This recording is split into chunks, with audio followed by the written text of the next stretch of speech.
Hello മക്കൾസ്, welcome to Eduport. എല്ലാ മക്കൾക്ക് എജുപോർട്ടിന്റെ ഷുവർ ക്വസ്റ്റ്യൻ വീഡിയോയിലേക്ക് സ്വാഗതം. മക്കളെ, നമ്മുടെ 10ാമത്തെ chapter colonialism and the countryside അല്ലെങ്കിൽ ഗ്രാമപ്രദേശങ്ങളും അതുപോലെ തന്നെ കോളനിവൽക്കരണം എന്നുള്ള ചാപ്റ്ററിലെ ഏറ്റവും വരാൻ സാധ്യതയുള്ള സാറേ പബ്ലിക് എക്സാം ഇങ്ങോട്ട് അടുത്തെത്തി, ഇനി നിവർത്തിയില്ല, ഇനി പഠിച്ചേ മതിയാവുള്ളൂ പലരും മെസ്സേജ് ചെയ്തിട്ടുള്ളതാണ്. സാറേ അതിന് വേണ്ടിയിട്ട് ഞങ്ങൾക്ക് ഏറ്റവും മോസ്റ്റ് റിപ്പീറ്റഡ് ആയിട്ടുള്ള അല്ലെങ്കിൽ സാറേ ഇത് എന്തായാലും ക്വസ്റ്റ്യൻ പേപ്പറിൽ ഉണ്ടാവും അല്ലെങ്കിൽ ഇത് ഷുവറാണ് എന്ന് ചാൻസ് ഉള്ള കുറച്ച് ക്വസ്റ്റ്യൻസ് ഞങ്ങൾക്കൊന്ന് പറഞ്ഞു തരാം.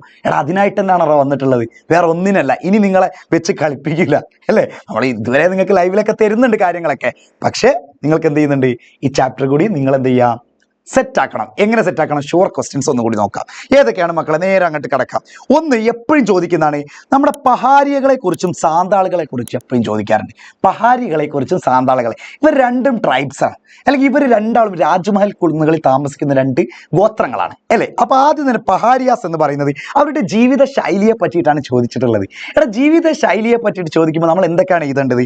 ഒന്ന്, പഹാരികൾ ഏത് കാലഘട്ടത്തിലാണ് വന്നത്? 18th സെഞ്ചുറിയുടെ അല്ലെങ്കിൽ end of the 18th century അവസാന ഘട്ടത്തിലാണ് ആര് വരുന്നത്, നമ്മുടെ പഹാരികൾ എവിടേക്ക് വരുന്നത്, രാജ്മഹൽ കുന്നുകളിലേക്ക് വരുന്നത്.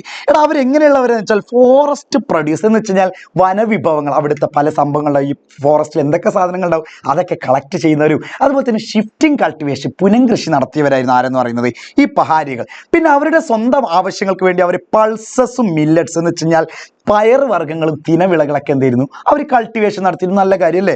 അതുപോലെ തന്നെ അവർ ചെയ്തിരുന്ന കാര്യം മക്കളെ, അവരെന്തായിരുന്നു, അവർ ഭക്ഷണത്തിനായിട്ട് ഒരു പുഷ്പം അവരുടെ അടുത്തുണ്ടായിരുന്നു, അതാണ് മഹുവ. CUTക്കൊക്കെ ചോദിച്ചൊരു ക്വസ്റ്റ്യൻ ആട്ടത്. അതുപോലെ തന്നെ എക്സാമിനൊക്കെ എഴുതാനും പറ്റും. സിൽക്ക്, കോക്കൂൺ, റെസിൻ, പിന്നെ വിൽപ്പനക്കുള്ള മരവും കരി ഉൽപ്പാദനവും ഒക്കെ അവരുടെ പ്രധാനപ്പെട്ട വന ഉൽപ്പന്നങ്ങളായിരുന്നു. നമ്മൾ പറഞ്ഞല്ലോ ഫോറസ്റ്റ് പ്രൊഡക്റ്റ് എന്തൊക്കെയാണെന്നുള്ളത്, അത് ഇതൊക്കെയാണ്. പിന്നെ അതുപോലെ തന്നെ അവർ ഹണ്ടേഴ്സ് ആയിരുന്നു, വേട്ടക്കാരായിരുന്നു.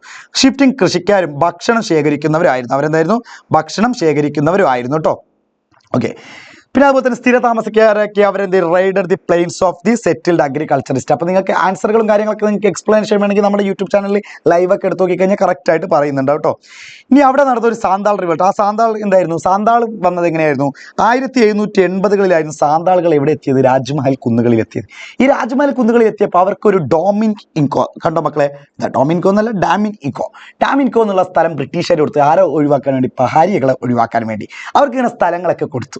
എന്നിട്ട് എന്തായിരുന്നു, പിന്നീട് എന്തായിരുന്നു, സാന്താൾ വിഭാഗം മെല്ലെ മെല്ലെ മെല്ലെ മെല്ലെ ഇങ്ങനെ വികസിക്കാൻ തുടങ്ങി. പിന്നെ സാന്താൾ വിഭാഗത്തിന് തന്നെ മനസ്സിലായി ഞങ്ങളുടെ ഭൂമികളൊക്കെ നഷ്ടപ്പെടുമെന്നൊക്കെ വിചാരിച്ചു.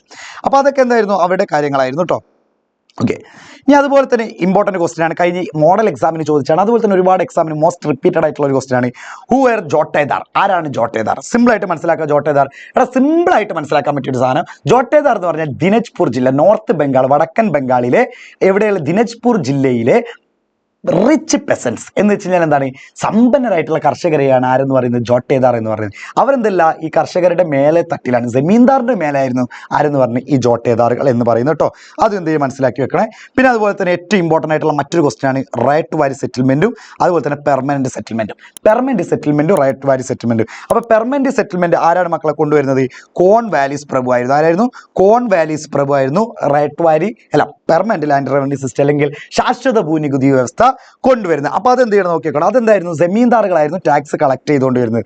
അതെന്തായിരുന്നു, നികുതി എപ്പോഴും സ്ഥിരമായിരുന്നു. അതെന്ത് ചെയ്യണം മക്കൾ, എന്ത് ചെയ്യണം, നോക്കി വെക്കണേ. അതെന്ത് ചെയ്യണം, കറക്റ്റായിട്ട് നോക്കി വെക്കണം.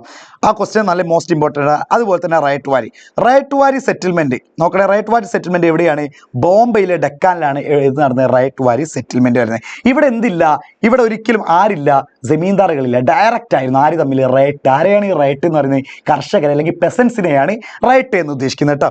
അത് പിന്നെ അതുപോലെ തന്നെ എന്തായിരുന്നു, the average income from different types of soil was calculate. Different types of സോയിലും എന്താണ്, വ്യത്യസ്ത തരത്തിലുള്ള നികുതിയായിരുന്നു കളക്ട് ചെയ്തുകൊണ്ട് അല്ലെങ്കിൽ ഇൻകം ആയിരുന്നു ജനറേറ്റ് ചെയ്യുന്നത്. അതുപോലെ തന്നെ ഇവർ ചെയ്തിരുന്ന മറ്റൊരു കാര്യമാണ് 30 ഇയർ കൂടുമ്പോൾ എന്ത് ചെയ്തിരുന്നു, ഈ ഓരോ ഭൂമിയും റീസർവേ നടത്തിയിരുന്നു, വീണ്ടും സർവേ നടത്തും. എന്നിട്ട് അതിനനുസരിച്ചൊക്കെ ആയിരുന്നു എന്തെന്ന് പറയുന്നത്, നമ്മളെ ഇൻകം ജനറേറ്റ് ചെയ്യിപ്പിച്ചിരുന്നത്. അല്ലെങ്കിൽ ഓരോ സമയത്ത് ഈ 30 വർഷം കൂടുമ്പോൾ അല്ലെങ്കിൽ ഓരോ സമയങ്ങളിൽ എന്തുണ്ടായിരുന്നു, ഇവർ ടാക്സിന്റെ ഒരു കാര്യങ്ങൾ മാറിയിരുന്നു. Revenue demand was no longer permanent ആയിരുന്നില്ല, ശാശ്വതമായിരുന്നില്ല, ഇടയ്ക്കിടയ്ക്ക് എന്തുണ്ടായിരുന്നു, മാറുകയും ഉണ്ടായിരുന്നു. അപ്പോൾ ഇതാണ് നമ്മുടെ ഈ ചാപ്റ്ററിൽ അല്ലെങ്കിൽ colonialism and the country side എന്നുള്ള ചാപ്റ്ററിലെ മോസ്റ്റ് റിപ്പീറ്റഡ് ക്വസ്റ്റ്യൻ. മക്കളെ നോക്കാതെ പോവരുതടാ. അപ്പോൾ അത് മാത്രമല്ല, നിങ്ങളുടെ ഫ്രണ്ട്സിനും കൂടി എന്ത് ചെയ്യണം, ഒന്ന് അയച്ചു കൊടുക്കണേ മക്കളെ. അപ്പോൾ ബൈ.